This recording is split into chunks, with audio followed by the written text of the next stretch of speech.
საღამომშვიდობის არის Open Media-ის ეთერში ქართულენოვანი ამბების დროა და მე ანა ტანდარიანი გახლავართ.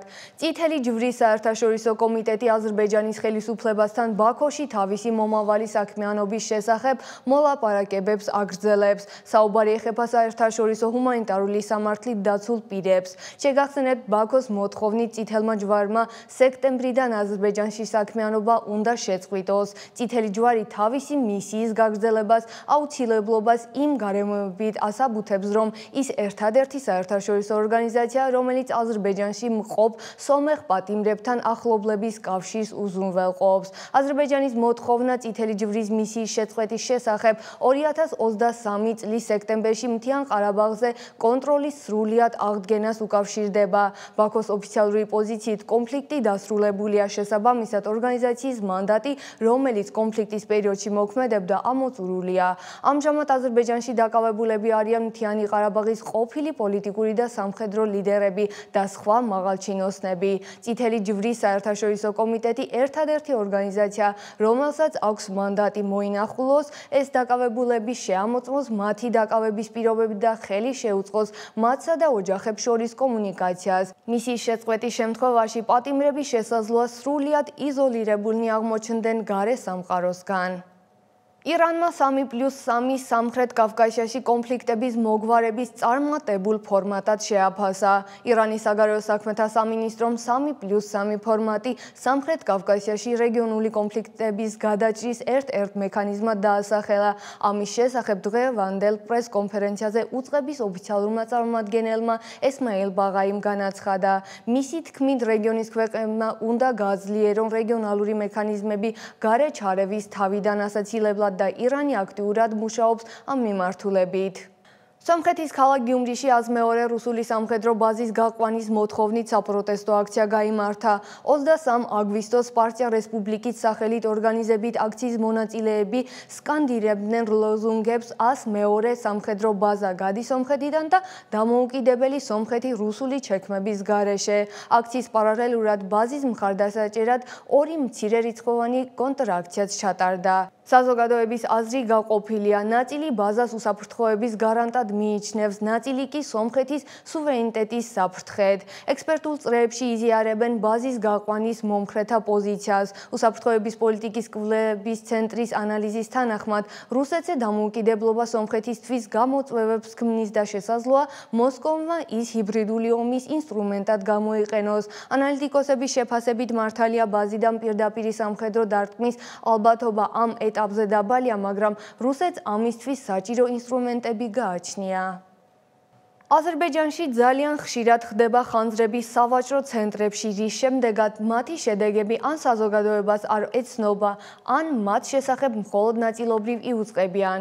ბაქოში სავაჭრო ცენტრ სედერეკში მომხდარმა ბოლო ხანძარმა ამ პრობლემის განხილვა კვლავ დღის წესრიგში დააბრუნა. აზერბაიჯანის საგანგებო სიტუაციების სამინისტრომ განაცხადა, რომ ამ ხანძრის გავრცელება 24 აგვისტოს აღიკვეთა, ხოლო 25 აგვისტოს ის სრულად ჩააქრეს. აზერბაიჯანის სამედიცინო ტერიტორიული ერთეულების მართვის გაერთიანების ინფორმაციით, რამდენიმე ადამიანს სამედიცინო დახმარება გაეწია. ოფიციალური გამოძიების შედეგები ჯერჯერობით არ გამოქვეყნებულა. დონალდ ტრამპმა თეთრ სახლში ჟურნალისტებთან გამართულ ბრიფინგზე განაცხადა, რომ უკრაინასა და რუსეთს შორის მოლაპარაკებების მთავარი დაბრკოლება არაპოლიტიკური ან სტრატეგიული პრობლემები, არამედ პირადული ურთიერთობებია. მისი თქმით, ვლადიმირ პუტინი ვოლოდიმირ ზელენსკისთან შეხვედრაზე უარს უბრალოდ იმ მიზეზით ამბობს, რომ ის არ მოსწონს, რაც ტრამპის აზრით მშვიდობის დამყარებას აფერხებს. ამასობაში უკრაინის ურთიერთობების სხვა მეზობლებთანაც რთულდება. უნგრეთის საგარეო საქმეთა მინისტრმა განაცხადა, რომ დრუჟბის ნავთობსადენზე უკრაინის თავდასხმები უნგრეთსა და სლოვაკეთზე თავდასხმის ტოლფასია. მისი თქმით, ამ გზით კიევი ბრიუსელის მდუმარე მხარდაჭერით ცდილობს ბუდაპეშტზე ზეწოლა მოახდინოს, რათა აიძულოს მას პოზიცია შეცვალოს უკრაინის კონფლიქტისა და მისი ევროკავშირში გაწევრიანების საკითხთან დაკავშირებით. საერთაშორისო საინფორმაციო ნაკადის სხვა სიახლეები ერთი კადრით. უკრაინის პრეზიდენტმა ზელენსკიმ განაცხადა, რომ მოსკოვის დაპირებების შემდგომი ტერიტორიების არ მიტაცების შესახებ დათმობა არ არის. მისი თქმით, რუსეთი ომის არ შეწყვეტისთვის ახალ საბაბებს ეძებს და უგულებელყოფს ცეცხლის შეწყვეტის შესახებ აშშ-სა და უკრაინის წინადადებებს. ზელენსკიმ ხაზგასმით აღნიშნა, რომ კიევმა არაერთხელ გამოთქვა მზადყოფნა წინაპირობების გარეშე მოლაპარაკებებისთვის, თუმცა მოსკოვი მუდმივად უარს ამბობდა. მან ასევე აღნიშნა, რომ ეს საკითხი ტრამპთან განიხილა და ხაზი გაუსვა ვაშინგტონის მხრიდან ძლიერი ნაბიჯების აუცილებლობას, თუ რუსეთი დიალოგისთვის თავის არიდებას განაგრძობს. სახელმწიფო მდივანმა მარკო რუბიო მოლაპარაკებები გამართა ფინეთის, საფრანგეთის, გერმანიის, იტალიის, პოლონეთის, დიდი ბრიტანეთისა და უკრაინის საგარეო საქმეთა მინისტრებთან, ასევე ევროკავშირის უმაღლეს წარმომადგენელთან საგარეო საქმეთა და უსაფრთხოების პოლიტიკის საკითხებში. სახელმწიფო დეპარტამენტის პრესსამსახურის ცნობით, მხარეები შეთანხმდნენ გააგრძელონ თანამშრომლობა დიპლომატიურ ძალისხმევაში, რათა რუსეთ-უკრაინის კონფლიქტი შეწყდეს მოლაპარაკებების გზით მდგრადი მოგვარების მისაღწევად. გერმანიის საგარეო საქმეთა მინისტრმა იოჰან ვადეფულმა განაცხადა, რომ პუტინი ცდება, თუ ფიქრობს, რომ დროის გაწელვა შეძლებს. მისი თქმით, მოსკოვზე ზეწოლა უნდა გაგრძელდეს და ამ მიზნით ევროკავშირის სანქციების მე-19 პაკეტს ამზადებს.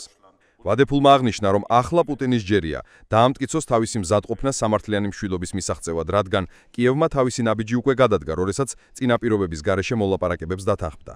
მინისტრმა ხაზგასმით აღნიშნა, რომ უკრაინელების ზურგს უკან მოლაპარაკებები არ შეიძლება იყოს და დაადასტურა კიევისთვის ევროპის მუდმივი პოლიტიკური, ეკონომიკური და სამხედრო მხარდაჭერა.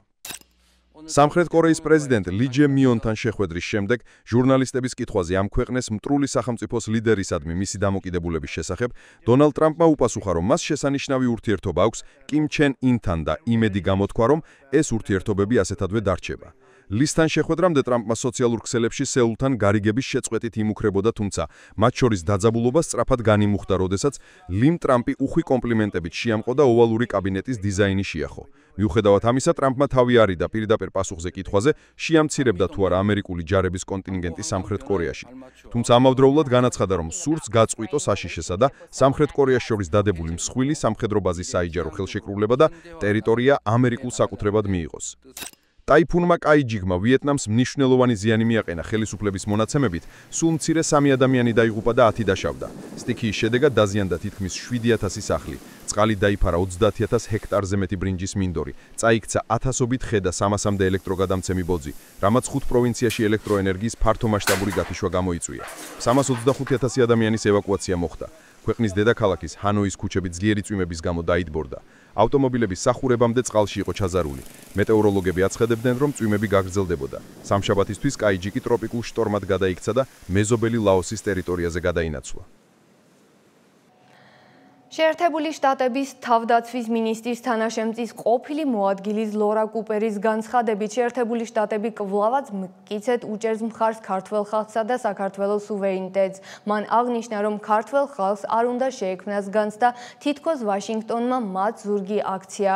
კუპერის თქმით, სუვერენიტეტის მხარდაჭერა უმნიშვნელოვანესია როგორც რთულ ვითარებაში მყოფი ქართველი ხალხისათვის, ასევე რუსეთისათვის გასაგზავნად მკაფიო სიგნალის, რომ სხვა ქვეყნების ტერიტორიების მიტაცება მიუღებელია. მან ხაზი გაუსვა, რომ საქართველოს სუვერენიტეტის საკითხში დათმობაზე წასვლა უარყოფითად იმოქმედება იმაზე, თუ როგორ აღიქვამს რუსეთი შეერთებული შტატების პოზიციას უკრაინასა და მოლდოვასთან მიმართებით. მიუხედავად იმისა, რომ კუპერის შეფასებით საქართველოს ამჟამინდელი მთავრობა უკან იხევს დასავლური რეფორმებისაგან და რუსეთთან უპრეცედენტო მჭიდროდ თანამშრომლობს, ის ამერიკულ-ქართული სამხედრო წვრთნების ჩატარების გადაწყვეტილებას აბსოლუტურად სწორად მიიჩნევს. ეს იყო ყველაფერი, რისი გაზიარებაც გვინდოდა ამ დროისთვის. გამოიწერეთ ჩვენი გვერდები სოციალურ მედიაში ყველა პლატფორმაზე და არ დაგავიწყდეთ გამოწერა ჩვენი ქართულენოვანი YouTube არხისა. მადლობა ყურადღებისთვის და გემშვიდობებით.